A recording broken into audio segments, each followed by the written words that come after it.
Qu'est-ce qui définit la valeur d'une personne? Est-ce le poste qu'elle occupe, les vêtements qu'elle porte, ou le solde de son compte en banque? Pour Nathanael Harrington, un homme qui pouvait acheter des quartiers entiers sur un coup de tête, la réponse avait toujours été le succès. Jusqu'à une nuit pluvieuse dans le coin oublié d'une ville qu'il possédait, où il vit un fantôme de son passé. Un visage qu'il n'avait pas vu depuis le lycée, maintenant marqué par une lassitude qui le glaça jusqu'aux os. Elle était serveuse, ses mains abîmées par le travail, ses rêves apparemment emportés par les flots. Il était milliardaire, un titan de l'industrie. Et alors qu'il était assis là, dans l'ombre d'un modeste bistrot, il fut confronté à un choix qui allait dévoiler un passé qu'il pensait comprendre et déclencher une chaîne d'événements si dramatiques, si complexes qu'elle menacerait de les détruire tous les deux. Ce qu'il fit ensuite ne fut pas seulement un acte de gentillesse. C'était le début d'une tempête. La pluie tombait sur Lyon avec une violence inouïe. Non pas la douce bruine pour laquelle la ville est parfois connue, mais un battement percussif et dur qui semblait délaver la couleur du monde. Depuis son appartement-terrasse au 58e étage de la nouvelle tour céleste, dans le quartier de la Pardieu, Nathanael Harrington regardait la ville se dissoudre en un flou d'aquarelles de néon et d'asphalte. En bas, le monde s'agitait et se pressait, mais ici haut, il n'y avait que le son de la pluie et le bourdonnement stérile de la climatisation. À 32 ans, Nathanael était l'architecte de sa propre cage dorée. Son entreprise, Synapse Dynamics, avait révolutionné la compression de données, faisant de lui un milliardaire avant son 30e anniversaire. Il avait tout ce qu'un homme pouvait désirer, un portefeuille qui éclipsait le PIB de petites nations, une collection de voitures de collection qu'il ne conduisait jamais, et un carnet d'adresses rempli des noms les plus puissants de la technologie et de la finance. Ce qu'il n'avait pas, c'était l'envie d'assister au gala de charité auquel il était censé se rendre. La pensée d'une autre soirée de sourires forcés, de conversations insipides et de champagne tiède lui retournait l'estomac plus que le marché boursier le plus turbulent n'aurait jamais pu le faire.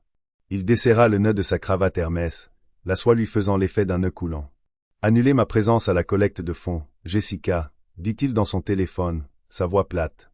Dites-leur qu'une conférence téléphonique internationale a été organisée à l'improviste. Quelque chose d'inévitable. » À l'autre bout du fil, son assistante toujours efficace ne manqua pas un battement. « Bien sûr, Monsieur Harrington. Souhaitez-vous que le chef Antoine vous prépare quelque chose ici? » « Non, dit Nathanael, une soudaine et étrange impulsion s'emparant de lui. « Non, je crois que je vais me chercher quelque chose moi-même. » Le silence à l'autre bout du fil était plus éloquent que n'importe quelle question. Nathanael Harrington ne se cherchait jamais quelque chose lui-même. Il n'avait pas mis les pieds dans une épicerie depuis 5 ans. Il enleva sa veste de costume sur mesure, la remplaçant par un simple imperméable noir qu'il avait depuis ses années d'études. Il attrapa une casquette de baseball unie et laissa son portefeuille, ne prenant que quelques billets de 100 € d'un tiroir de bureau. Il voulait être anonyme, un fantôme dans sa propre ville. L'ascenseur descendit les 58 étages dans un murmure d'acier poli et de silence. Le hall d'entrée était une cathédrale de marbre et d'arrangements floraux passivement agressifs. Le portier, un homme stoïque nommé George, se précipita avec un parapluie ridiculement grand. « Monsieur Harrington, votre voiture vous attend. »« Pas ce soir, George, » dit Nathanael en baissant sa casquette. « Je marche. » Il sortit sous le déluge avant que George ne puisse protester. Le choc de l'air froid et humide fut une gifle bienvenue. Il marcha sans direction, laissant la pluie tremper son jean, l'eau s'infiltrant dans ses chaussures en cuir coûteuses. Il passa devant des restaurants étoilés au guide Michelin avec des voituriers blottis sous des auvents, des bars branchés pulsants de musique et de rire, et des théâtres déversant des clients bien habillés sur le trottoir mouillé. Rien de tout cela ne l'attirait. Il tourna dans une rue latérale, puis une autre, les tours de verre et d'acier du quartier des affaires laissant place à des bâtiments en briques plus anciens aux enseignes délavées. C'est là, niché entre une laverie automatique et une librairie aux vitrines placardées, dans une ruelle sombre du vieux Lyon, qu'il le vit, le bistrot du coin. L'enseigne au néon était un désastre vacillant, le haut de coin ayant rendu l'âme des années auparavant. De la vapeur embuait les grandes vitres, promettant chaleur et refuge contre la tempête. C'était le genre d'endroit où lui et son père allaient le samedi matin, il y a une éternité.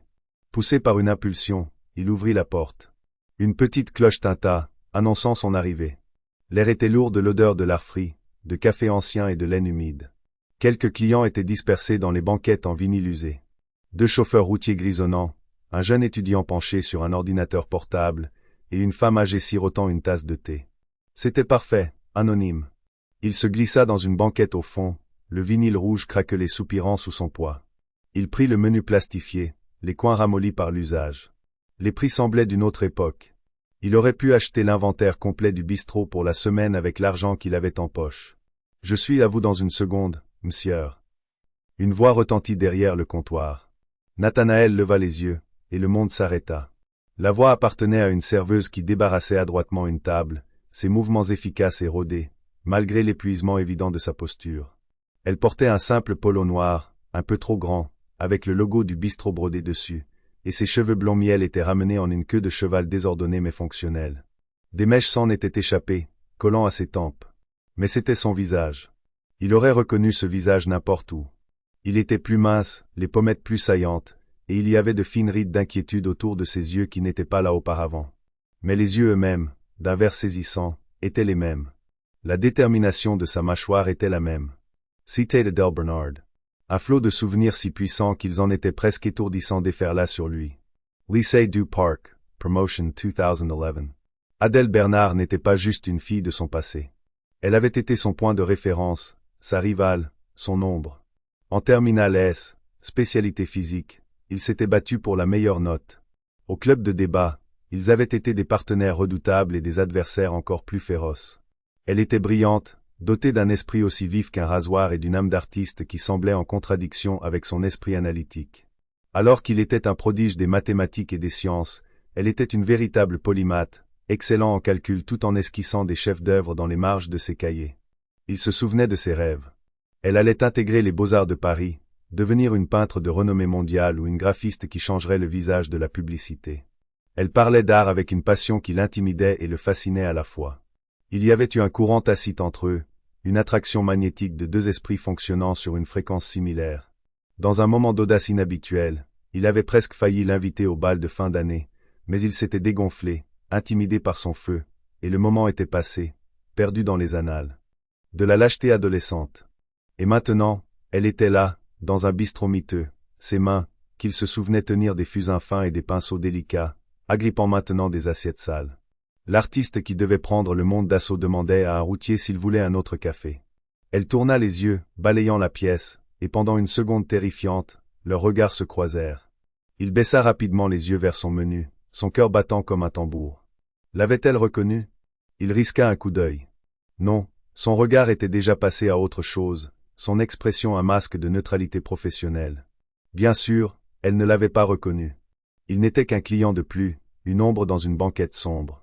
Le geek de la tech, maladroit et dégingandé du lycée, avait disparu, remplacé par un homme forgé dans les salles de conseil et les transactions de plusieurs milliards d'euros. Il avait une apparence différente. Il était différent. Elle s'approcha de sa table, un petit carnet à la main. « Désolé pour l'attente. Qu'est-ce que je vous sers ?» demanda-t-elle, sa voix fatiguée mais aimable. De près, il pouvait voir la réalité de sa situation plus clairement. Les légères ombres des cernes sous ses yeux, la petite cicatrice pâle sur son avant-bras, probablement une brûlure de la plaque de cuisson. Ses ongles étaient propres mais coupés courts, pratiques. Une vague de quelque chose qu'il ne pouvait nommer en colère, pitié, une profonde tristesse le submergea. C'était injuste. C'était une injustice cosmique. « Un café », réussit-il à dire, sa voix plus rauque qu'il ne l'aurait voulu. « Noir. »« Ça arrive tout de suite, dit-elle, le notant sans le regarder de nouveau avant de tourner les talons et de retourner au comptoir. Il la regarda s'éloigner, son esprit un maelstrom de questions. Que s'était-il passé? Qu'était-il arrivé aux Beaux-Arts? Qu'était-il arrivé au feu, au rêve, à la force inarrêtable qu'était Adèle Bernard? Il resta plus d'une heure, sirotant la même tasse de café amer, à l'observer. Il vit la façon dont elle donna à la femme âgée une part de tarte gratuite, en chuchotant. « Ne vous en faites pas pour ça, Marthe. » Il vit la façon dont son sourire, bien que fatigué, était sincère lorsqu'elle plaisantait avec les routiers. Et il vit autre chose. Le gérant, un homme corpulent au front en sueur et dont le badge indiquait Dubois, sortit de l'arrière-boutique. Il accula Adèle près des machines à café, sa proximité juste un peu trop grande pour être confortable. Nathanaël ne pouvait pas entendre ce qui se disait, mais il pouvait voir le langage corporel. Le sourire suffisant de Dubois, la façon dont ses yeux la parcouraient. Le recul subtil mais ferme d'Adèle, sa mâchoire se crispant, son visage devenant un masque de pierre. Elle dit quelque chose de court et sec, puis passa devant lui pour prendre une nouvelle cafetière. Dubois la regarda s'éloigner avec un sourire narquois et déplaisant. Une rage, froide et pure, différente de tout ce qu'il avait ressenti lors d'une OPA hostile, pulsa dans les veines de Nathanaël. La vue de cet homme lui manquant de respect, d'Adèle devant endurer cette indignité juste pour gagner sa vie, était plus qu'il ne pouvait le supporter. Ce n'était pas une situation pour une simple aumône. Jeter de l'argent sur ce problème serait une insulte à la jeune fille fière dont il se souvenait. Cela ne résoudrait pas le problème de fond, et cela ne restaurerait pas sa dignité. Non, cela nécessitait autre chose, un plan. Quand Adèle apporta l'addition, il posa 2 billets de 100 € sur la table. C'était bien trop, mais c'était tout ce qu'il avait. Elle vit l'argent et ses yeux s'écarquillèrent légèrement. « Monsieur, je ne peux pas rendre la monnaie là-dessus. »« Ce n'est pas pour moi, dit-il, en gardant la voix basse et le visage incliné. C'est pour vous, et pour la tarte de Marthe. » Avant qu'elle ne puisse protester, il se glissa hors de la banquette et se dirigea vers la porte, sa casquette bien enfoncée. « Attendez, lança-t-elle derrière lui. Il ne se retourna pas. Il poussa la porte et retourna sous la pluie incessante de Lyon, la cloche du bistrot sonnant son départ. Il n'était plus seulement un fantôme. Il était un homme avec une mission. L'énigme de l'étoile déchue d'Adèle Bernard était une énigme qu'il allait résoudre. Et quant à Monsieur Dubois, Nathanaël se fit une promesse silencieuse et glaçante. Le jour de son jugement approchait. Le sommeil fut un étranger pour Nathanaël Harrington cette nuit-là. Le silence stérile de son pentouse lui parut oppressant, la vue panoramique sur les lumières de la ville se moquant de lui. L'image du visage fatigué d'Adèle était gravée dans son esprit, un contraste saisissant avec la jeune fille vibrante et ambitieuse dont il se souvenait. La fille qui, un jour, lors d'un débat particulièrement houleux sur l'astrophysique, l'avait traitée de calculatrice magnifique mais sans âme. Il s'en était offusqué à l'époque, mais maintenant, entouré de ces magnifiques possessions sans âme, l'insulte ressemblait plus à une prophétie. À 5 heures du matin, il était dans son bureau à domicile, la ville encore enveloppée dans l'obscurité. Il n'était pas un homme qui laissait les choses au hasard. Il n'avait pas bâti Synapse Dynamique sur une impulsion. Il l'avait bâti sur des données, sur la compréhension de chaque variable. Il devait comprendre l'histoire d'Adèle, dans son intégralité. Il passa un appel à un numéro qui ne figurait dans aucun annuaire. Arthur St. Nathaniel. Arthur Lambert était un homme qui évoluait dans l'ombre. Officiellement consultant en gestion des risques, il était en réalité le détective privé le plus discret et le plus efficace de la côte ouest. Il avait traité des cas d'espionnage industriel sensibles et des affaires personnelles délicates pour Nathanaël pendant des années, toujours avec une précision chirurgicale et une confidentialité absolue. « Nathanaël, il est tôt, même pour toi », la voix rauque d'Arthur résonna à travers la ligne cryptée. « Laisse-moi deviner. Une tentative de rachat hostile par un rival de Shanghai. » « Quelque chose de plus important, dit Nathanaël, son ton ne laissant aucune place à la discussion. « J'ai besoin d'un dossier complet, exhaustif et totalement discret sur une personne. Adèle Bernard, BRNARD, environ 32 ans, diplômée du lycée du Parc, promotion 2011. Dernier emploi connu, serveuse au bistrot du coin, rue du Crépuscule. » Il y eut une pause. Arthur était probablement surpris par la nature de la demande. Il avait l'habitude d'enquêter sur des titans de l'industrie, pas sur des serveuses. « Discret est mon deuxième prénom. Qu'est-ce que je cherche ? » « Tout, » ordonna Nathanaël. « Je veux savoir ce qui lui est arrivé après le lycée. Dossiers universitaires, situation familiale, historique financier, dossiers médicaux si tu peux les obtenir légalement. Je veux savoir pourquoi une étudiante qui a été acceptée aux Beaux-Arts de Paris avec une bourse complète sert du café dans un boui-boui. Je veux savoir ce qu'il en est de sa famille, ses parents, ses éventuels frères et sœurs. Et Arthur, sois délicat. Ce n'est pas un sujet hostile. C'est délicat.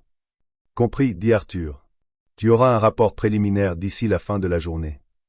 La journée fut un tourbillon de réunions que Nathanaël enregistra à peine.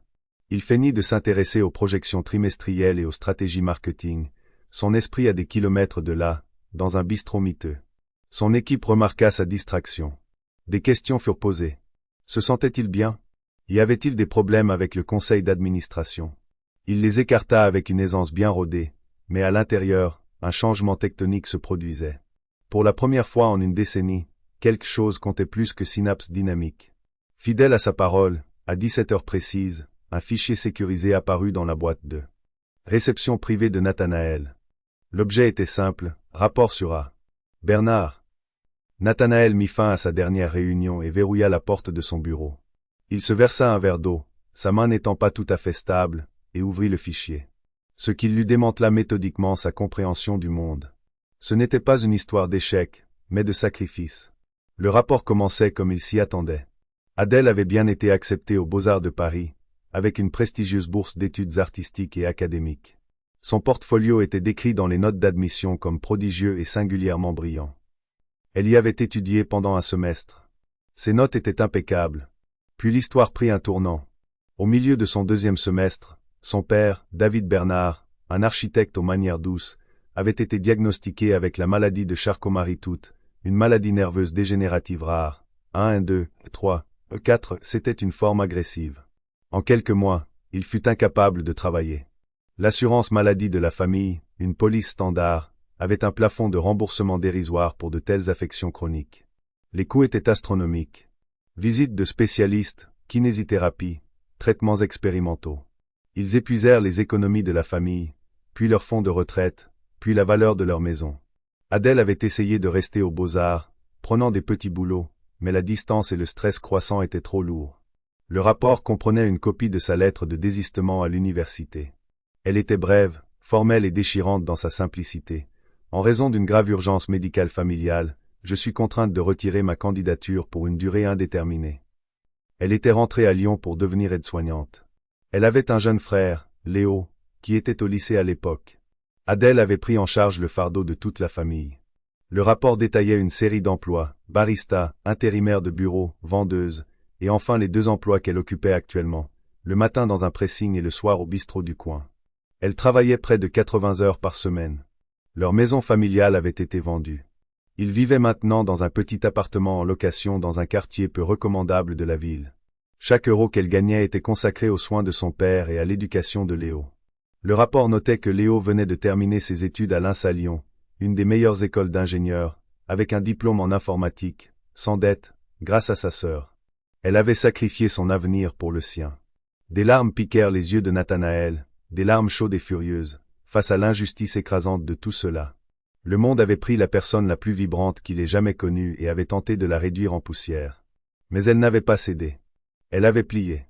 Elle s'était sacrifiée, mais elle ne s'était pas brisée. Elle avait protégé sa famille de son propre corps, encaissant tous les coups. Le rapport contenait également une section sur le gérant, Grégory Dubois. C'était sordide. Une série de plaintes d'anciennes employées, toutes réglées discrètement par le propriétaire du bistrot pour éviter les ennuis. Harcèlement, vol de salaire, abus verbal. C'était un petit tyran dans un petit royaume, s'attaquant à ceux qui n'avaient pas d'autres options. Nathanaël ferma le fichier, une résolution froide et dure se solidifiant dans sa poitrine. Son plan initial avait été de l'aider. Maintenant, son plan était de la restaurer. Il devait lui rendre la vie qui lui avait été volée. Mais comment? Une injection d'argent direct était toujours hors de question. Il savait que l'Adèle du lycée aurait été mortifiée. La femme qu'elle était maintenant, forgée dans le creuset de l'épreuve et du sacrifice, serait carrément insultée. La fierté était probablement la seule chose qui lui restait, et il ne serait pas celui qui la lui prendrait. Il fit les 100 pas dans son bureau, les lumières de la ville commençant à scintiller à l'extérieur. Il devait lui offrir non pas une aumône, mais un coup de main. Une opportunité si parfaitement adaptée à elle, si indéniablement légitime que sa fierté lui permettrait de l'accepter. Il repensa à son art, aux croquis qu'elle avait l'habitude de faire. C'était plus que de jolis dessins. C'étaient des designs, des concepts. Elle avait une capacité unique à visualiser des idées abstraites. Elle ne dessinait pas seulement des gens. Elle dessinait des émotions, des systèmes, des idées. Une idée germa. C'était audacieux, peu conventionnel, mais cela pourrait fonctionner. Synapse Dynamique avait une branche philanthropique, la Fondation Synapse, qui l'avait financée mais largement ignorée. Elle soutenait l'éducation STEM et les startups technologiques dans les communautés défavorisées. C'était louable, mais cela manquait d'âme. Elle n'avait pas d'identité visuelle, pas de marque, pas d'histoire. Elle était un peu comme lui, une calculatrice magnifique mais sans âme. Il prit son téléphone et appela la directrice de la fondation, une femme brillante nommée Dr. Alani Reyes. Dr. Reyes, Nathaniel Harrington. Je restructure la communication publique de la fondation. Nous lançons une nouvelle initiative axée sur l'intersection de l'art et de la technologie. Je veux une refonte visuelle complète, un nouveau logo, un nouveau langage de design, un nouveau récit. Je crée un nouveau poste pour diriger cela, artiste conceptuel principal et stratège de marque. C'est soudain, Monsieur Harrington, dit le docteur Reyes, clairement pris au dépourvu. Avez-vous un candidat en tête? Normalement, nous passerions par un long processus de recherche avec une agence de premier plan. J'ai le seul candidat en tête, dit fermement Nathanaël. J'ai découvert une artiste, une indépendante. Son travail précoce montrait une promesse incroyable, et je crois que son expérience de vie unique donnera à la fondation l'authenticité qui lui manquait. Son nom est Adèle Bernard. Je veux que vous prépariez une offre généreuse. Un salaire à 6 chiffres, un ensemble complet d'avantages sociaux pour cadres, y compris notre régime d'assurance maladie familiale de premier ordre, une aide à la réinstallation, une prime à la signature, tout le package. Monsieur Harrington, avec tout le respect que je vous dois, offrir un tel package à une inconnue. Elle n'est pas une inconnue pour moi, coupa Nathanaël, sa voix ne laissant aucune place à la négociation. Ce n'est pas un débat. Trouvez tous les vieux portfolios en ligne que vous pouvez trouver d'elle.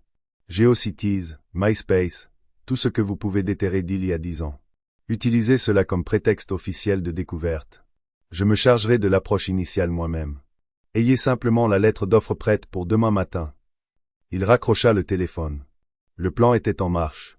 Il l'aborderait non pas comme Nathanaël Harrington, le fantôme milliardaire de son passé, mais comme Nathanaël Harrington, le PDG de Synapse Dynamics, qui, par un coup de chance, était tombé sur son talent oublié. C'était un mensonge, une fiction soigneusement construite, mais c'était un mensonge au service d'une vérité plus grande, restaurer une brillante artiste à sa juste place. Et quant à Monsieur Dubois, Nathanaël passa un autre appel. Celui-ci était destiné à son conseiller juridique principal. David, dit-il, sa voix tombant à un calme glacial. Je veux que vous enquêtiez sur le propriétaire d'un bistrot appelé le bistrot du coin. Trouvez chaque violation du code de la santé, chaque infraction au droit du travail, chaque squelette dans son placard. Je veux acheter l'immeuble où se trouve son bistrot, et je veux trouver un motif pour résilier son bail immédiatement. La partie était engagée, et Nathanaël Harrington ne jouait jamais pour perdre. 2 jours plus tard, la pluie était revenue à Lyon, un crachin persistant qui reflétait le flottement nerveux dans la poitrine de Nathanaël. Il était assis dans sa voiture, une Audi discrète, pas l'ostentatoire McLaren qu'il conduisait habituellement, de l'autre côté de la rue du bistrot du coin. Il avait choisi son heure d'arrivée pour la accalmie entre le rush du dîner et la foule de fin de soirée. Le bistrot était à moitié vide. À travers la fenêtre embuée, il pouvait voir Adèle se déplacer avec une grâce familière et lasse, une figure solitaire faisant tourner le petit monde du bistrot. Dans sa mallette sur le siège passager se trouvait un dossier. Il contenait une offre d'emploi méticuleusement préparée par la Fondation Synapse et une impression de quelques anciennes œuvres d'art numérique d'Adèle qu'il avait demandé à Arthur Lambert de dénicher des profondeurs d'Internet. C'était la pièce maîtresse de son mensonge soigneusement construit. Ce n'était pas une mission de sauvetage d'un ami de lycée. C'était un recrutement professionnel. C'est ce qu'il devait continuer à se dire. Prenant une profonde inspiration, il sortit de la voiture et traversa la rue, la brume froide s'accrochant à sa veste. La cloche au-dessus de la porte tinta, le son maintenant chargé de signification. Adèle essuyait le comptoir, le dos tourné vers lui. Elle ne se retourna pas. « Installez-vous où vous voulez. Je suis à vous tout de suite. » En fait, dit Nathanaël, sa voix plus stable qu'il ne le sentait, j'espérais vous parler spécifiquement, mademoiselle Bernard. Au son de sa voix et de son nom formel, elle se figea. Lentement, elle se retourna. Ses yeux verts s'écarquillèrent, le masque professionnel tombant pour révéler un choc pur et sans mélange. La reconnaissance pointa, suivie d'une tempête complexe d'autres émotions, confusion, suspicion et une gêne profonde et douloureuse. Elle essuya instinctivement ses mains sur son tablier, un geste de profonde conscience de soi. « Nathanaël Harrington, souffla-t-elle, sa voix à peine un murmure. « Qu'est-ce que tu fais ici ?»« Bonjour, Adèle, dit-il, offrant un petit sourire prudent. « Ça fait longtemps. »« Ouais, une décennie et quelques milliards d'euros, d'après ce que j'ai entendu dire, dit-elle, une étincelle de son ancien esprit vif faisant surface avant qu'elle ne semble immédiatement le regretter. Sa posture rated. Écoute, si c'est à propos de l'autre soir, le pourboire, tu n'aurais vraiment pas dû. C'était beaucoup trop. Ce n'est pas à propos de ça, dit-il rapidement. Et c'était la moindre des choses. Puis-je m'asseoir? Ce n'est pas vraiment une conversation à avoir debout au milieu d'un bistrot. Elle hésita, ses yeux balayant la pièce presque vide comme si elle cherchait une issue. Elle était piégée. Finalement, elle fit un signe de tête sec vers la banquette qu'il avait occupée auparavant. Très bien, 5 minutes. Je suis en service. Il se glissa d'un côté de la banquette, posant sa mallette sur le vinyle à côté de lui. Elle se glissa de l'autre côté, les bras croisés défensivement sur sa poitrine. L'air crépitait d'une tension faite en partie d'ancienne histoire, en partie de nouveaux mystères. Alors, commença-t-elle, la voix cassante. À quoi dois-je cet honneur? As-tu eu une soudaine envie de café qui coûte moins cher qu'une place de parking? Le sarcasme était un bouclier, et il pouvait voir la vulnérabilité qu'il protégeait. Il décida de l'affronter de front, mais doucement. Je me souviens d'une époque où tu m'as dit que mon goût était tragiquement sous-développé. Je vois que tu as toujours cette opinion. Une lueur de surprise dans ses yeux. Elle se souvenait d'avoir dit ça. J'étais une adolescente. J'étais une idiote. Tu étais brillante, la corrigea-t-il doucement. Tu étais la personne la plus intelligente du lycée du parc et tu le sais. Le compliment semble là diséquilibre. Elle détourna le regard vers la fenêtre striée de Chloé. Ça m'a bien servi. Écoute, Nathanaël, j'apprécie ce voyage dans le passé, mais je travaille. Qu'est-ce que tu veux? C'était le moment. Il ouvrit sa mallette. Je suis ici pour affaires, Adèle. Mes affaires.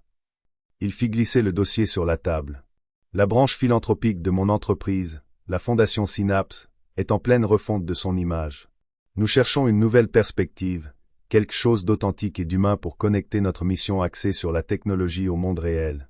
Quelqu'un de notre département des ressources humaines, en faisant une recherche approfondie de talents locaux, a trouvé un ancien portfolio en ligne de toi. C'était impressionnant. Elle fixa le dossier comme si c'était un serpent. Elle ne le toucha pas. Un portfolio. Je n'ai rien mis à jour depuis 10 ans. Qu'est-ce qu'ils ont bien pu trouver? Ton travail pour le dossier des beaux-arts, dit-il en s'appuyant sur la fiction. La série Métamorphose, les études au fusain de paysages urbains. C'était brut, mais la vision. C'est exactement ce qui manque à la fondation. Son visage pâlit. Elle le regardait maintenant avec une suspicion intense. C'est impossible. Personne ne regarderait ça. C'est enterré. Internet n'oublie jamais, dit-il avec un haussement d'épaule, espérant que cela paraisse désinvolte. Adèle, nous créons un nouveau poste, artiste conceptuel principal. Le travail consisterait à construire l'identité visuelle de la fondation à partir de zéro. C'est un poste de direction. Il est assorti d'un salaire substantiel, de tous les avantages sociaux pour toi et ta famille, et d'une liberté créative totale. Elle baissa enfin les yeux et ouvrit le dossier. Elle vit la lettre d'offre officielle sur du papier à en-tête de Synapse Dynamique, le chiffre du salaire imprimé en noir et blanc. Ses yeux s'écarquillèrent, et elle laissa échapper un rire court et sec, sans aucune joie. C'était le son de l'incrédulité. C'est une blague, dit-elle en repoussant le dossier vers lui. C'est une offre de pitié, Nathanaël. C'est toi, le milliardaire, qui essaie de sauver la pauvre fille de son passé. Je ne veux pas de ta charité. Sa voix tremblait, un mélange de fierté et de fureur. Ce n'est pas de la charité, insista-t-il en se penchant en avant, sa voix sincère. C'est un vrai travail. J'ai vu ton travail, je me suis souvenu de ton talent, et j'ai réalisé que tu es la personne parfaite pour ce poste. Le salaire est proportionnel au rôle. Les avantages sont standards pour un cadre supérieur dans mon entreprise. Ce n'est pas une aumône. Pourquoi moi, rétorqua-t-elle, ses yeux vers l'encens des éclairs. C'était la première fois qu'il revoyait la fille du lycée, la débatteuse, la combattante. Il y a des milliers d'artistes à Lyon, des artistes avec des diplômes, des portfolios récents et des relations. Pourquoi moi, une serveuse qui n'a pas touché un fusain depuis des années? Il savait que c'était le moment critique. Le mensonge l'avait mené aussi loin que possible. Il devait lui donner une part de vérité. Une vérité différente. Parce que je te dois quelque chose, dit-il doucement. Son expression passa de la colère à la confusion. Tu me dois quelque chose? Pourquoi? Il prit une inspiration. La bourse d'excellence du lycée. Le nom flotta dans l'air entre eux, un fantôme d'un passé commun. La bourse d'excellence était la plus prestigieuse bourse d'études complètes décernée dans leur lycée, un ticket d'or pour n'importe quelle université du pays. Ils avaient été les 2 finalistes. Il avait gagné. Il se souvenait d'avoir vu son visage dans l'auditorium quand ils avaient annoncé son nom, le bref et dévastateur éclair de déception avant qu'elle ne compose ses traits en un sourire poli et n'applaudisse pour lui. Il s'était à peine parlé après ça. Et alors, demanda-t-elle, sa voix basse et sur la défensive. Je sais que tu penses que je l'ai gagné juste parce que mes notes en maths et en sciences étaient supérieures d'une fraction de point, dit-il. Mais il y avait une dissertation et un examen des besoins financiers. Je n'ai jamais dit ça à personne, Adèle. Mais ma famille avait des difficultés à l'époque. L'entreprise de mon père avait pris un coup énorme. Nous étions sur le point de perdre notre maison. J'avais besoin de cette bourse. J'en avais désespérément besoin. Quand j'ai écrit cette dissertation, je n'écrivais pas seulement sur mes ambitions. J'écrivais pour sauver ma famille. Et quand j'ai gagné, je me suis senti si coupable parce que je savais que tu étais plus brillante, plus complète. Je savais que tu la méritais tout autant, sinon plus. J'étais juste plus désespéré. Il la regarda droit dans les yeux, la laissant voir la vérité sans phare et la honte qu'il avait portée pendant des années. Ce n'est pas de la charité pour ce que tu es maintenant. C'est une correction, une tentative d'équilibrer la balance pour quelque chose qui s'est passé il y a longtemps. Ce travail est réel. Le besoin est réel. Et la personne dont j'ai besoin pour le remplir est une artiste brillante avec une profonde compréhension de ce que signifie lutter. C'est toi, Adèle. Elle le fixa, ses murs de défense s'effondrant visiblement. La colère dans ses yeux fut remplacée par une compréhension naissante, une réévaluation d'une blessure qu'elle avait portée pendant plus d'une décennie. Juste à ce moment, la porte de la cuisine s'ouvrit brusquement. Bernard, la table 4 a besoin de l'addition, et il n'y a plus de café, aboya M. Dubois en s'essuyant les mains grasses sur son tablier. Il jeta un coup d'œil à Nathanaël, ses yeux se plissant. Vous avez un problème ici? Ce type vous ennuie? Adèle tressaillit visiblement à son ton. Avant qu'elle ne puisse répondre, Nathanaël se leva, sa grande taille semblant diminuer le gérant corpulent. Il dégageait une aura d'autorité calme et létale qu'il réservait habituellement au conseil d'administration hostile. Il n'y a aucun problème, dit Nathanaël, sa voix calme mais portant un poids de commandement indubitable. Mademoiselle Bernard et moi terminons une réunion d'affaires, sa dernière, en l'occurrence. Elle envisage un nouveau poste dans mon entreprise, et je crois qu'elle va l'accepter. Dubois ricana. Un nouveau poste? Pour faire quoi? Nettoyer votre manoir. Nathanaël eut un mince sourire froid. Elle gagnera plus en un mois que vous en un an, et je choisirai mes prochains mots très soigneusement, parce que même si vous gérez ce bistrot, il se trouve que je possède l'immeuble dans lequel il se trouve. Et je viens d'être mis au courant de certains rapports profondément préoccupants concernant votre style de gestion. Le bail, je crois, comporte une clause de moralité. Le visage de Dubois passa du rouge au blanc fantomatique. Il regarda la montre chère de Nathanaël, puis sa veste impeccablement taillée, la réalité de qui il avait en face de lui finissant par s'imposer. Il ouvrit la bouche, puis la referma, bredouillant comme un poisson hors de l'eau. Nathanaël tourna le dos au gérant, son attention revenant entièrement à Adèle. Elle le regardait avec de grands yeux étonnés. Il ne lui avait pas seulement offert une bouée de sauvetage, il avait terrassé un dragon pour elle, là, au milieu de son royaume de lassitude. « Venez pour un entretien demain, » dit-il doucement, sa voix redevenant douce. « Rencontrez la directrice de la fondation. Voyez les bureaux. Sans engagement. Voyez simplement ce que cette vie pourrait être. Celle que vous avez toujours été censé avoir. » Il fit glisser le dossier de son côté de la table. « L'offre est maintenue. J'espère vous voir demain, Adèle. » Il se retourna et sortit du bistrot, laissant Adèle Bernard assise dans la banquette, la lettre d'offre entre les mains, son monde irrévocablement et terrifiamment changé. Devant elle, ce n'était pas une œuvre de charité, mais un choix. Une porte vers un passé qu'elle croyait mort, et un avenir dont elle n'avait jamais osé rêver. Le siège de Synapse Dynamique n'était pas un bâtiment, c'était une déclaration. Un éclat de verre et d'acier qui perçait l'horizon lyonnais. C'était un monument à l'ambition et au succès. Quand Adèle Bernard entra dans le hall le lendemain, vêtue du seul blazer correct qu'elle possédait, elle se sentit comme une fourmi entrant dans une cathédrale. L'échelle même de l'endroit était conçue pour intimider, pour que l'on se sente petit et insignifiant. Et ça marchait. Une femme calme, impeccablement vêtue, avec un iPad, l'accueillit avant même qu'elle n'atteigne la réception. « Mademoiselle Bernard, bienvenue chez Synapse Dynamique. Monsieur Harrington vous attend. Le docteur Reyes vous rejoindra au 48e étage. » Le trajet en ascenseur fut silencieux et incroyablement rapide, ses oreilles se bouchant pendant l'ascension. Le 48e étage abritait la fondation Synapse. Contrairement au hall d'entrée froid et corporatif, cet espace était différent. Il était plus chaleureux, avec des accents de bois, des murs végétaux et de grandes fenêtres qui inondaient l'espace de lumière naturelle. C'était un espace qui attendait une âme. Le docteur Alani Reyes était une femme formidable d'une 50aine d'années, avec des yeux vifs et un sourire chaleureux et sincère qui mit immédiatement Adèle à l'aise. Il n'y eut pas d'entretien. Le docteur Reyes traita son acceptation comme une fatalité. Elle fit visiter les lieux à Adèle, parlant avec passion des objectifs de la fondation et du besoin désespéré de la touche très humaine que Nathanaël avait mentionné. Nathanaël, Monsieur Harrington, a une capacité étrange à voir le potentiel que les autres manquent, dit le docteur Reyes alors qu'elle se tenait devant un mur blanc dans ce qui serait le bureau d'Adèle. Il a été très clair. Vous avez la vision pour cet espace. Pour toute cette marque. C'est une toile blanche. Votre toile. En regardant la vue imprenable sur la Saône et les collines de Fourvière depuis la fenêtre de son futur bureau, Adèle ressentit un mélange vertigineux de terreur et d'exaltation. Pour la première fois en 10 ans, quelqu'un ne lui demandait pas d'être pratique, d'être résiliente, de survivre. On lui demandait de rêver. Elle accepta le poste.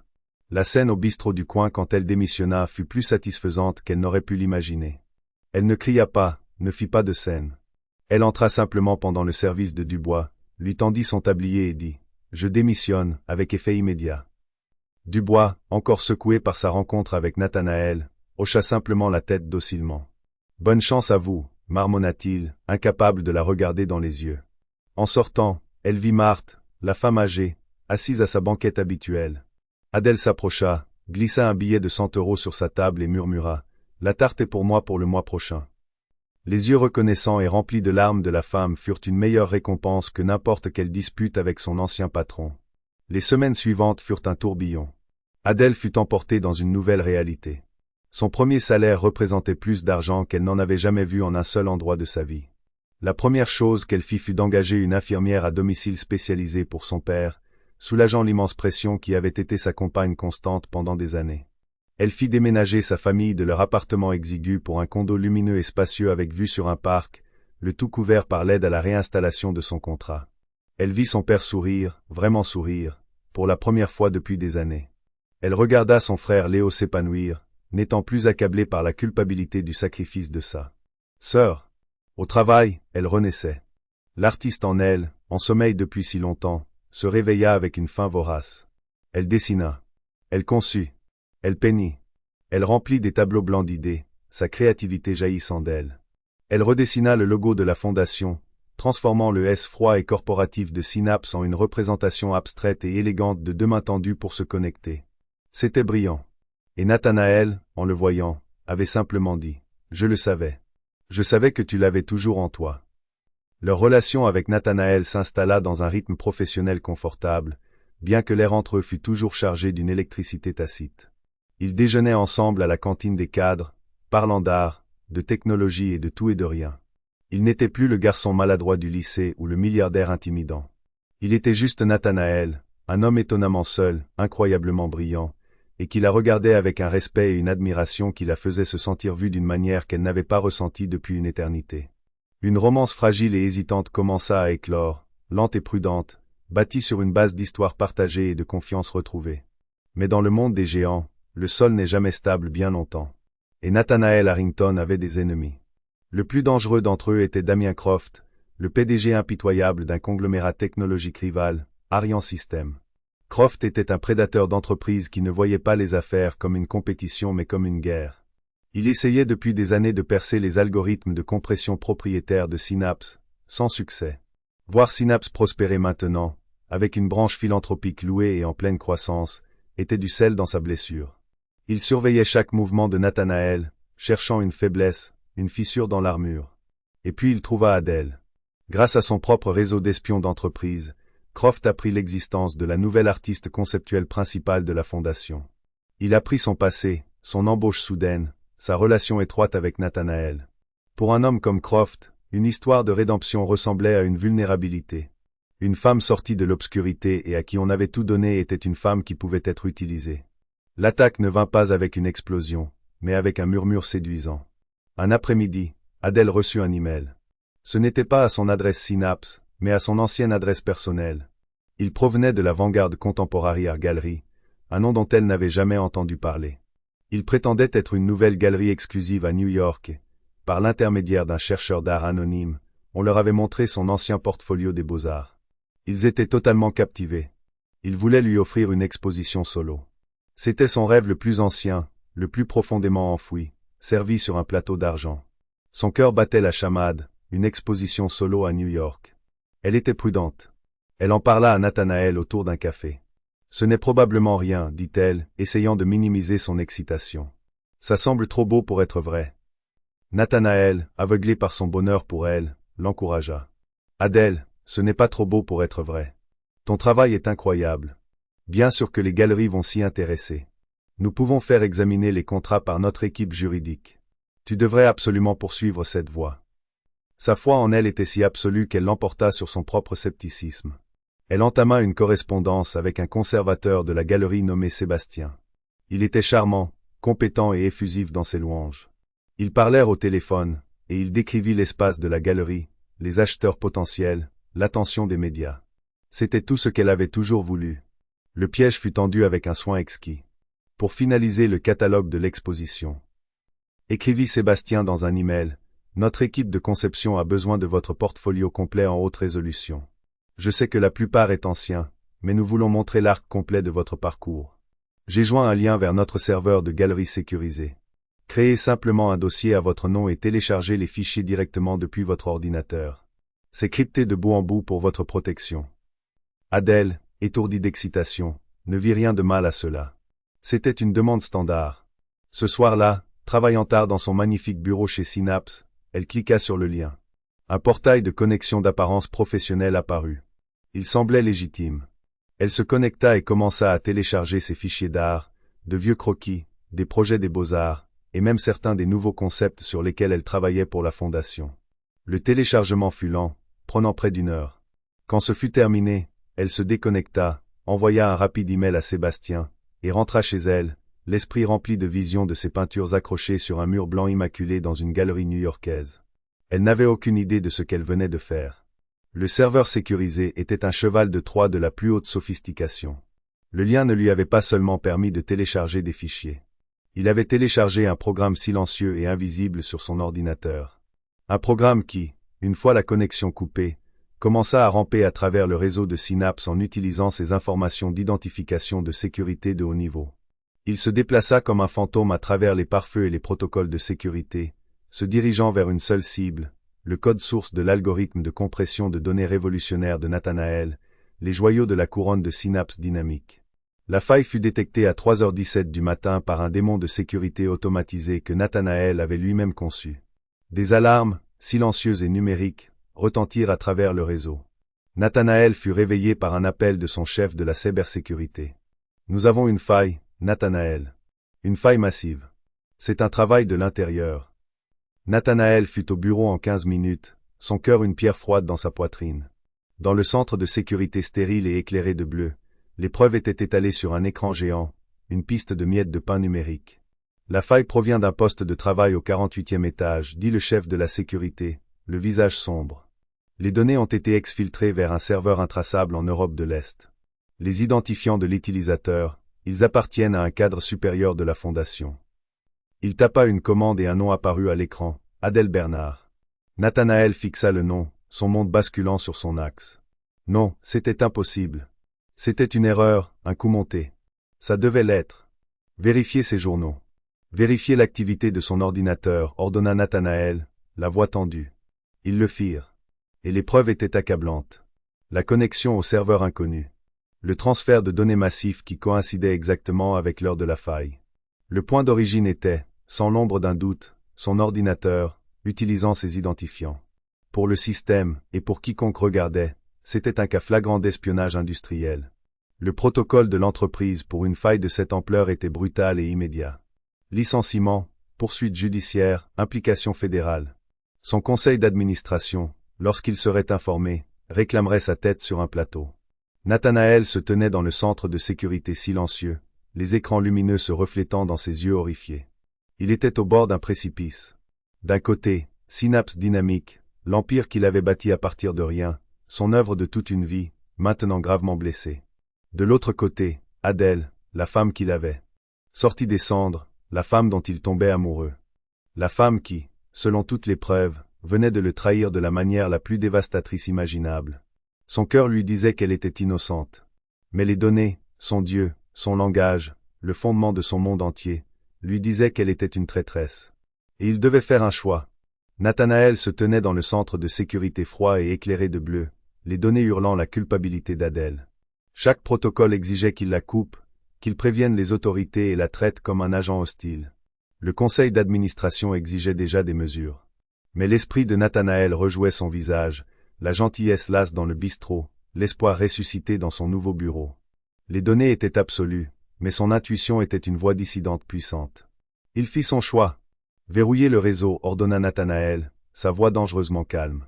Cette enquête reste en interne pendant 24 heures, sous mon autorité personnelle. Personne ne fait remonter l'information. Compris. Le chef de la sécurité hocha simplement la tête. Nathanael ignora sa voiture, prenant plutôt une moto Ducati du garage. Il avait besoin du rugissement du moteur pour faire taire le doute dans sa tête alors qu'il filait à travers la ville vers l'immeuble où il l'avait aidé à s'installer. Un fait qui ressemblait maintenant à une ironie amère. I'll frapper. Adèle ouvrit la porte, son visage rayonnant d'une joie qui le frappa comme un coup physique. Nathanaël, tu ne vas pas le croire. La galerie a envoyé le contrat, rayonna-t-elle en désignant sa famille qui célébrait à l'intérieur. La vue de leur joie innocente solidifia sa résolution. Adèle, dit-il, sa voix plate, dénuée de chaleur. Nous devons parler, seuls. Sur le balcon, les bruits de fête de l'intérieur s'estompèrent. Nathanaël, qu'est-ce qu'il y a? Demanda-t-elle, son sourire s'effaçant. Il devait être direct. La galerie, Adèle, elle n'est pas réelle. À 21h15 hier soir, alors que tu téléchargeais ton portfolio, un cheval de Troie sur leur serveur a volé le code source de notre algorithme principal.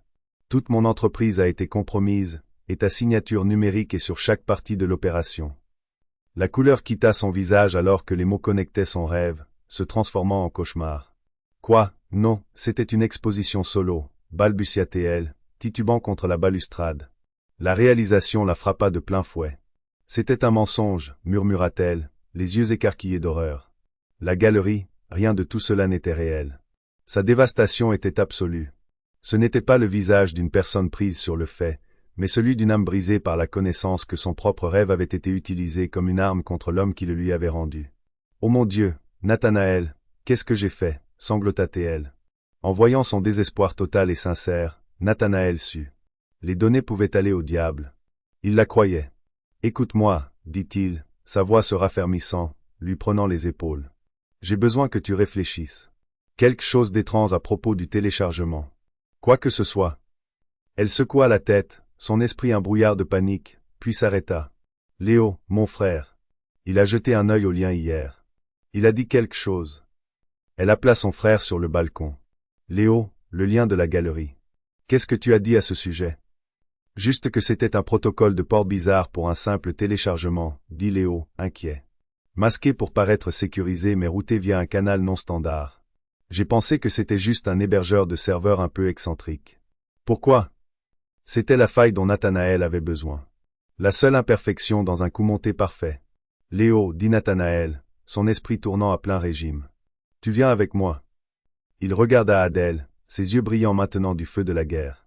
Reste ici. Where will I port? Ne parle à personne. Je vais m'en occuper. Pendant les 18 heures suivantes, le bureau de Nathanaël devint un centre de commandement. Tandis que son enquêteur, Arthur Lambert, confirmait que la Vanguard Galerie était une entité fantôme, Nathanaël et Léo disséquèrent le cheval de Troie. Il était conçu pour s'effacer lui-même, mais ils trouvèrent ce qu'ils cherchaient, une seule chaîne de code non effacée, une signature numérique. Elle appartient à un groupe de cybermercenaires connu sous le nom de Nyx, souffla Léo, les yeux écarquillés. Arthur n'eut pas besoin de vérifier ses dossiers. Nyx est sur la liste de paix non officielle de Damien Croft. C'était la preuve irréfutable. Mais prouver l'innocence d'Adèle n'était pas suffisant. Nathanaël devait mettre fin à la guerre. Il s'attend à ce que je sois dans le chaos, en train de démolir mon entreprise, dit Nathanaël, un plan brillant et audacieux se formant. Nous allons utiliser son arrogance contre lui. Nathanaël et Léo utilisèrent les propres méthodes du hacker, créant un pot de miel, un fichier de données nommé Projet Synapse, clé de l'algorithme éthéré.